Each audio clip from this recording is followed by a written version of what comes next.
West Florida was a region on the north shore of the Gulf of Mexico, which underwent several boundary and sovereignty changes during its history. The province was established by the British in 1763 out of lands ceded from the Spanish and French. As its name suggests, it was formed out of the western part of formerly Spanish Florida, along with lands taken from French Louisiana. West Florida's capital was Pensacola. The colony included most of what is now the Florida Panhandle, plus parts of the modern U.S. states of Louisiana, Mississippi, and Alabama. Great Britain established western East Florida out of land taken from France and Spain after the French and Indian War. As the newly acquired territory was too large to govern from one administrative center, the British divided it into two new colonies separated by the Apalachicola River. British West Florida's government was based in Pensacola, and the colony included the part of formerly Spanish Florida which lay west of the Apalachicola, plus parts of formerly French Louisiana. It thus comprised all territory between the Mississippi and Apalachicola rivers, with a northern boundary which shifted several times over the subsequent years. Both West and East Florida remained loyal to the British Crown during the American Revolution, and served as havens for Tories fleeing from the 13 colonies. Spain invaded West Florida and captured Pensacola in 1781, and after the war Britain ceded both Floridas to Spain. However, the lack of defined boundaries led to a series of border disputes between Spanish West Florida and the fledgling United States known as the West Florida Controversy. Disagreements with the Spanish government led American and English settlers between the Mississippi and Perdido rivers to declare that area the independent Republic of West Florida in 1810. This was soon annexed by the United States, which claimed the region as part of the Louisiana Purchase of 1803. In 1819 the United States negotiated the purchase of the remainder of West Florida and all of East Florida in the Adams-Onis Treaty, and in 1822 both were merged into the Florida Territory. Background: the area known as West Florida was originally claimed by Spain as part of La Florida, which included most of what is now the southeastern United States. Spain made several attempts to conquer and colonize the area, notably including Tristan da Luna's short-lived settlement in 1559. But permanent settlement did not occur until the 17th century, with the establishment of missions to the Appalachia. In 1698 the settlement of Pensacola was established in order to check French expansion into the area. Beginning in the late 17th century the French established settlements in the region as part of colonial Louisiana, notably including Mobile and Fort Toulouse in present-day Alabama. After years of contention the Perdido River was agreed upon as the boundary between French Louisiana and Spanish Florida. In the treaty negotiations concluding the French and Indian War, France ceded to Britain the part of Louisiana east of the Mississippi River, notably excluding the Île-d'Orléans, which included New Orleans. This transfer was in exchange for Cuba, which the British had captured during the war. As a result, for the next 2 decades, the British controlled nearly all of the coast of the Gulf of Mexico east of the Mississippi River. Most of the Spanish population left Florida at that time, and its colonial government records were relocated to Havana, Cuba. A separate treaty transferred the rest of French Louisiana to Spain. Colonial period. British era. Finding this new territory too large to govern as one unit, the British divided it into 2 new colonies, West Florida and East Florida, separated by the Apalachicola River, as set forth in the Royal Proclamation of 1763. East Florida consisted of most of the formerly Spanish Florida, and retained the old Spanish capital of St. Augustine. West Florida comprised the land between the Mississippi and Apalachicola rivers, with Pensacola designated as its capital. The northern boundary was arbitrarily set at the 31st parallel north. Many English Americans and Scotch-Irish Americans moved to the territory at this time. The governor of West Florida in November 1763 was George Johnston. His lieutenant governor, Montfort Brown, was a major landowner in the province who heavily promoted its development. 7 General Assemblies were convoked between 1766 and 1778. In 1764, the British moved the northern boundary to the 32 degrees 22' north latitude, extending from the Yazoo to the Chattahoochee River, which included the Natchez District and the Tombigbee District. The appended area included approximately the lower half of the present states of Mississippi and Alabama. Many new settlers arrived in the wake of the British garrison, swelling the population. In 1774, the First Continental Congress sent letters inviting West Florida to send delegates, but this proposal was declined as the inhabitants were overwhelmingly loyalist. During the American War of Independence, the governor of West Florida was Peter Chester. The commander of British forces during the war was John Campbell. The colony was attacked in 1778 by the Willing Expedition. Spanish-era Spain entered the American Revolutionary War on the side of France and the United States. Bernardo de Galvez, governor of Spanish Louisiana, led a military campaign along the Gulf Coast, capturing Baton Rouge and Natchez from the British in 1779, Mobile in 1780, and Pensacola in 1781. In the 1783 Treaty of Paris, which ended the war, the British agreed to a boundary between the United States and West Florida at 31 degrees north latitude between the Mississippi and Apalachicola rivers. Britain also ceded both Florida provinces back to Spain, which continued to maintain them as separate colonies. However, the treaty did not specify the boundaries, sparking the West Florida controversy. Spain claimed the expanded 1764 boundary, while the United States claimed that the boundary was at the 31st parallel. Negotiations in 1785 to 1786 between John Jay and Don Diego de Gardoqui failed to reach a satisfactory conclusion. The border was finally resolved in 1795 by the Treaty of San Lorenzo, in which Spain recognized the 31st parallel as the boundary. In the secret Treaty of San Ildefonso of 1800, Spain returned Louisiana to France. However, the boundaries were not specified.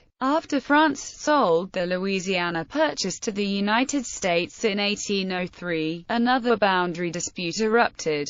The United States laid claim to the territory from the Perdido River to the Mississippi River, which the Americans believed had been a part of the old province of Louisiana when the French had ceded it in 1763. The Spanish insisted that they had administered that portion as the province of West Florida and that it was not part of the territory returned to France in 1800. Republic of West Florida. The United States and Spain held long, inconclusive negotiations on the status of West Florida. In the meantime, American settlers established a foothold in the area and resisted Spanish control. British settlers, who had remained, also resented Spanish rule, leading to a rebellion in 1810 and the establishment for 74 days of the Republic of West Florida. On September 23, 1810, after meetings beginning in June, rebels overcame the Spanish garrison at Baton Rouge and unfurled the flag of the new republic, a single white star on a blue field. This flag was made by Melissa Johnson, wife of Major Isaac Johnson, the commander of the West Florida Dragoons. It would later become known as the Bonnie Blue Flag.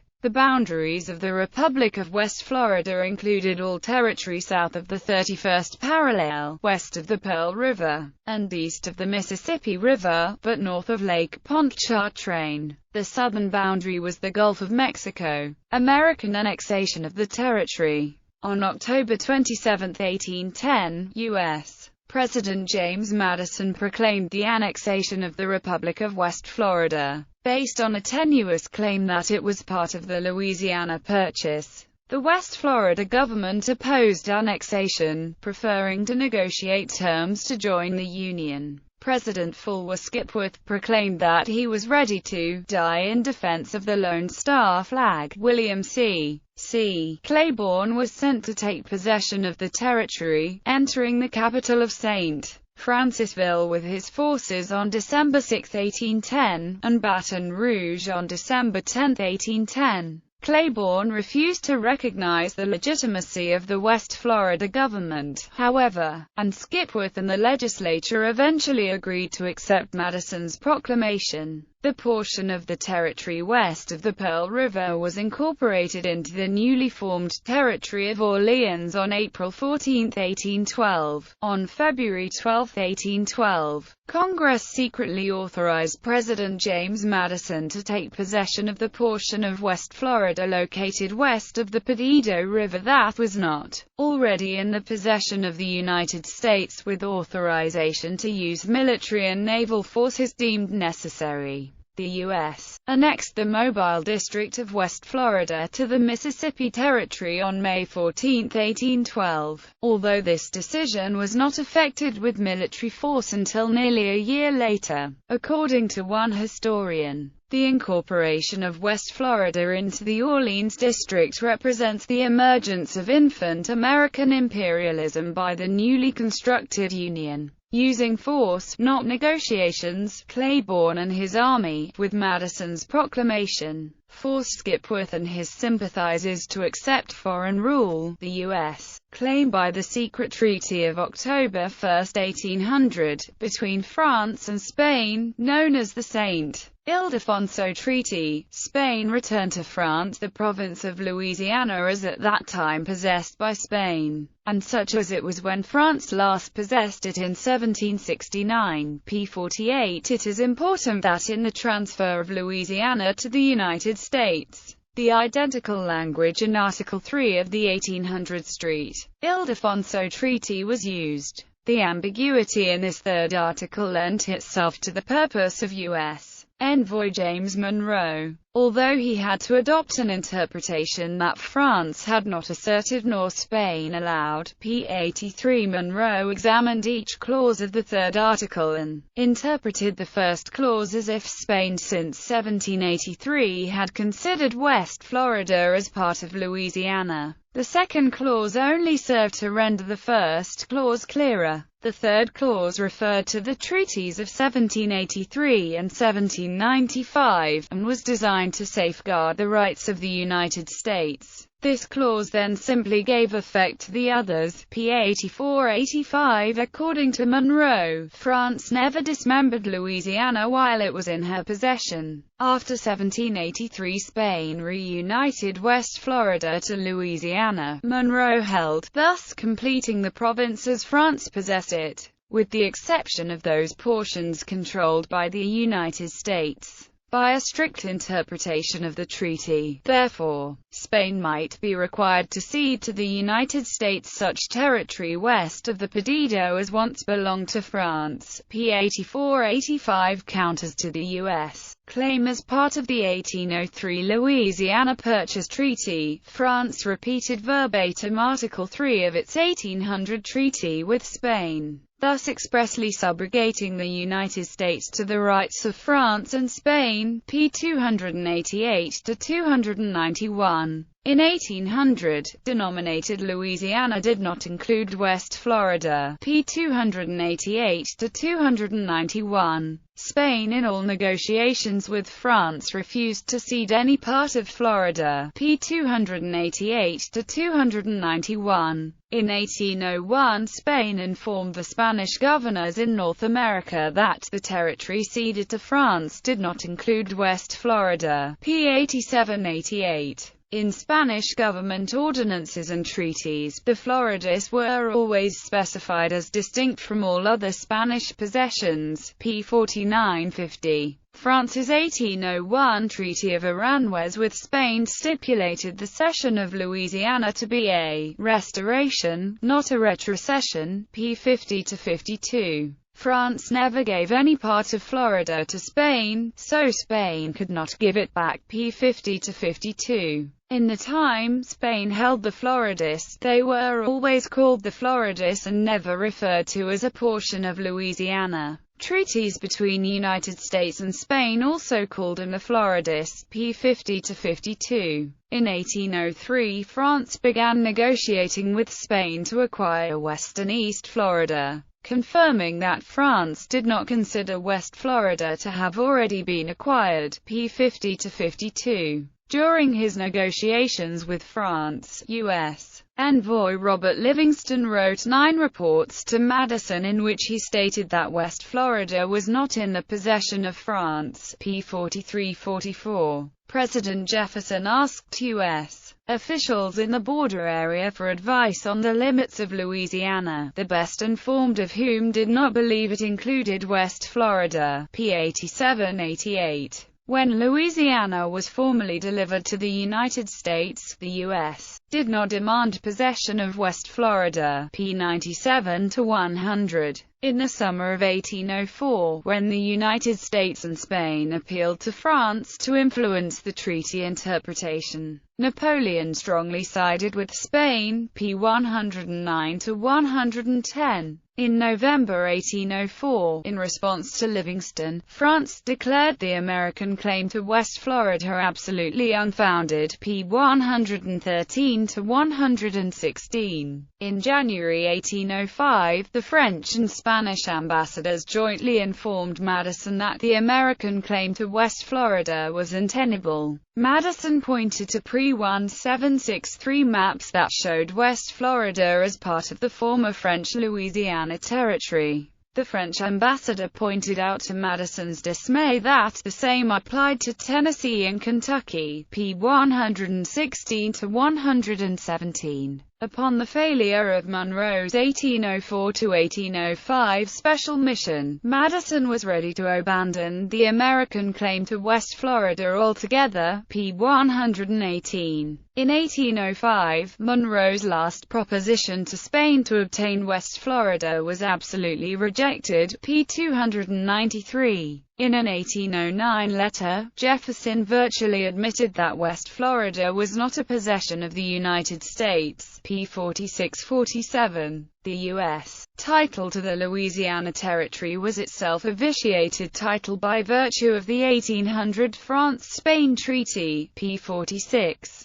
General Andrew Jackson personally accepted the delivery of West Florida from its Spanish governor on July 17, 1821. Later history and legacy. The Spanish continued to dispute the annexation of the western parts of its West Florida colony, but their power in the region was too weak to do anything about it. They continued administering the remainder of the colony from the capital at Pensacola. On February 22, 1819, Spain and the United States signed the Adams-Onis Treaty. In this treaty, Spain ceded both West and East Florida to the United States in exchange for compensation and the renunciation of American claims to Texas. Following ratification by Spain on October 24, 1820 and the United States on February 19, 1821, the treaty took effect, thereby establishing the current boundaries.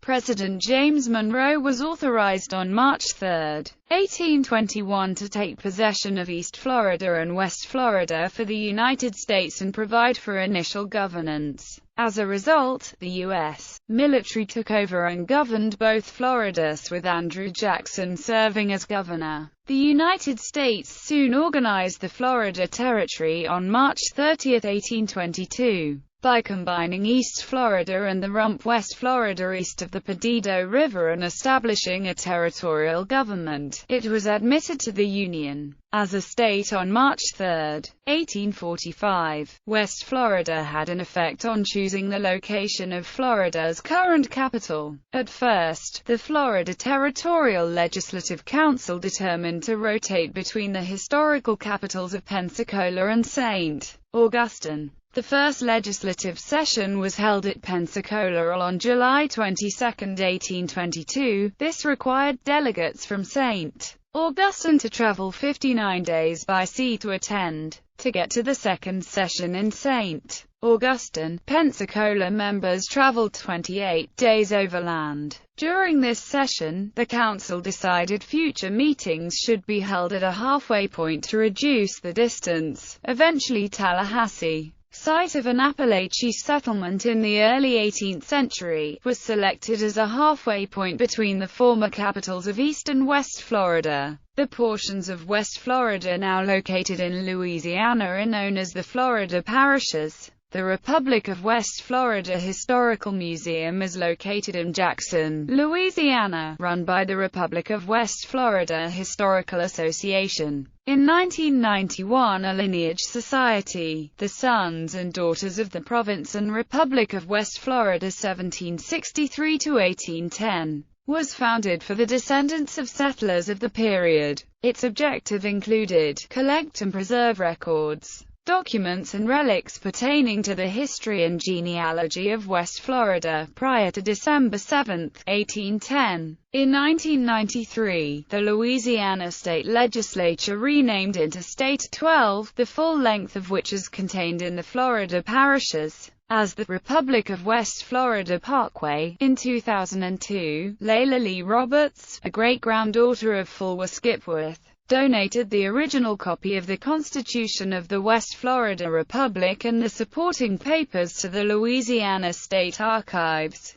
Governors under British rule: George Johnston, Montfort Brown, John Eliot, Montfort Brown, Elias Durnford, Peter Chester. Governors under Spanish rule: Arturo O'Neill de Tyrone, Enrique White, Francisco de Paula Gelabert, Vicente Fulch Juan, Francisco San Maxent, Mauricio de Zuniga, Mateo González Manrique, José de Soto, Mauricio de Zuniga, Francisco San Maxent, José Masot, William King, José Maria Calaver. Bibliography: Arthur Stanley Clisby, The Story of the West Florida Rebellion, St. Francisville, LA, St. Francisville Democrat, ISBN 1880480,474. Bice, David. The Original Lone Star Republic. Scoundrels, Statesmen and Schemers of the 1810 West Florida Rebellion. Jacksonville. Heritage Publishing Consultants. ISBN 1-891647-81-4, OCLC 56,994,640. Cox, Isaac Jocelyn. The West Florida Controversy, 1798–1813. A Study in American Diplomacy. Baltimore, Johns Hopkins Press. OCLC 479174. Gannon, Michael. The New History of Florida. University Press of Florida. ISBN 0-8130-1415-8. McMichael, Andrew. The Kemper Rebellion. Filibustering and Resident Anglo-American Loyalty in Spanish West Florida. Louisiana History 43. 140. McMichael, Andrew.